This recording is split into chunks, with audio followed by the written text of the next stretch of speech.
This is the build I'm rolling for this for maximum mana regeneration. You want to get at least 18 points into Arcane to get concentration, and then Arcane Meditation, very solid. Magic Absorb is kind of irrelevant until you're higher level, but it's fine. Do whatever you want. Extra points, the big ones are Concentration. Frost, all we need is Elemental Precision, Permafrost, and Blizzard. I recommend going into Frost Channelings of minus 15%. It's huge. The range is good if you can afford the talent points, but it's not necessary. That's pretty much it. That's the whole build. Here you want to use Mana Shield and make sure both your mana gems are ready to go. But jump and turn to avoid getting hit. Dazed. As long as you have a shield up, you can't get dazed. That's one important reason to have Mana Shield on. There is a reset spot underneath that little fountain, but it can be skipped if your HP's doing just fine right now. I usually skip it, unless things are going really south. Here we definitely want to reset though. Here's where I like to bandage myself up. For time efficiency, if I got more time, create a few bandages until these fuckers reset. You need to completely LOS them and the totems, or else you won't get out of combat.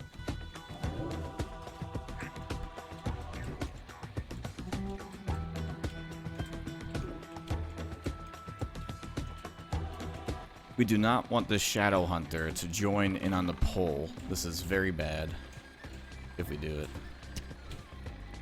Here we're just going to go straight to the boss. Start right-clicking on the tombs. We do not need to actually loot them. Just quickly press right bumper on it.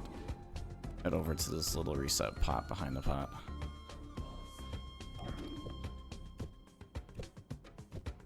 Once we're out of combat, repeat. We're going to grab this bundle of graves. You want to keep moving is the key. You have no time to afford to waste. Here I like a little tap to buy a few seconds. Sometimes you can catch a couple of them. We need to jump up onto this little corner to reset.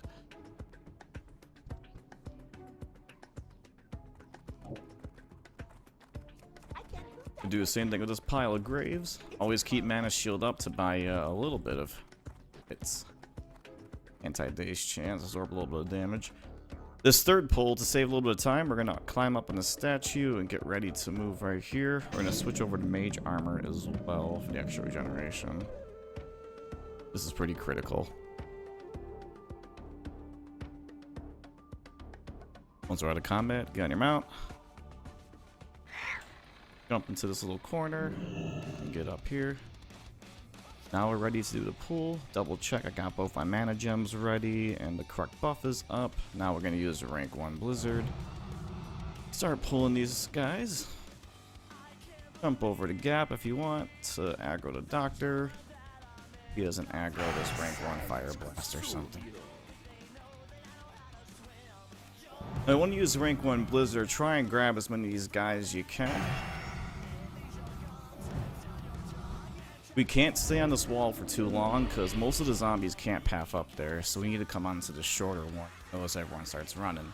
But we also need to pay attention to these guys and make sure they don't get in range with us.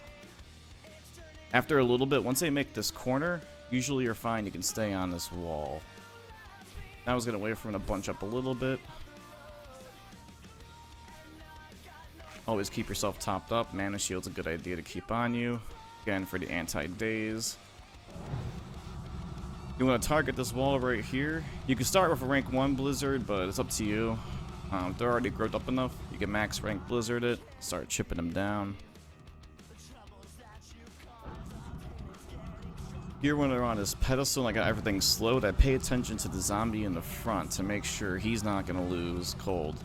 You want to try and keep your blizzard as many ticks as possible of it. Also a good time to use mana potions right at the start of the pull. If everything is slowed and cool, this is where you start to damage them down.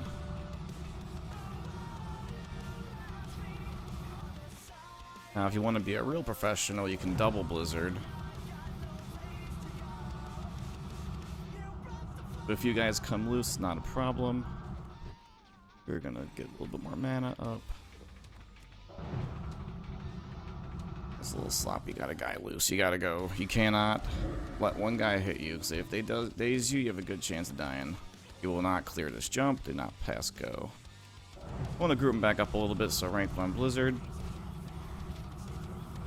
Want to see the first guy is slow and everything is getting hit. We're going to max rank again. Get some more damage down on them. Beautiful. No mana. Evocate.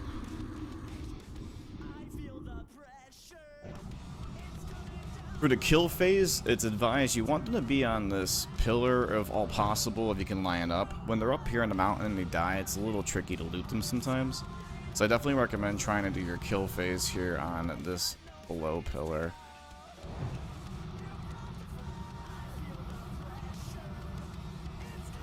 Once they're low, they go really, really slow. So it's pretty safe to just kind of raw dog kill them at this point.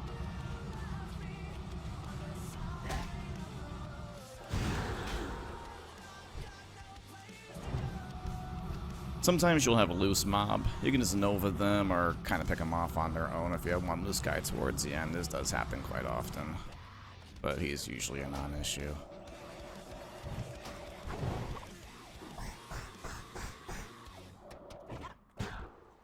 This is embarrassing. This is adding a lot of time for this one little fucker.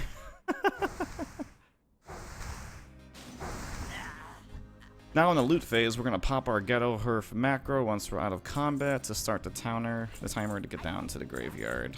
This is the fastest way to get out. It also allows you to quickly vendor, drive-by, and gadgets in. Look below in the comments for the macro in order to do this. Basically invites a non-existent player and then kicks you out of the party after a few seconds, which initiates a teleport to the graveyard nearby. Or I'm sorry, where your Hearthstone set, which should be a gadget stand for this.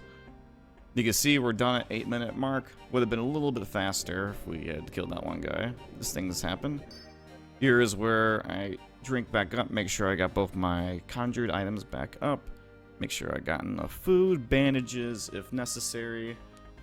You want to utilize this minute the best you can after you're done looting.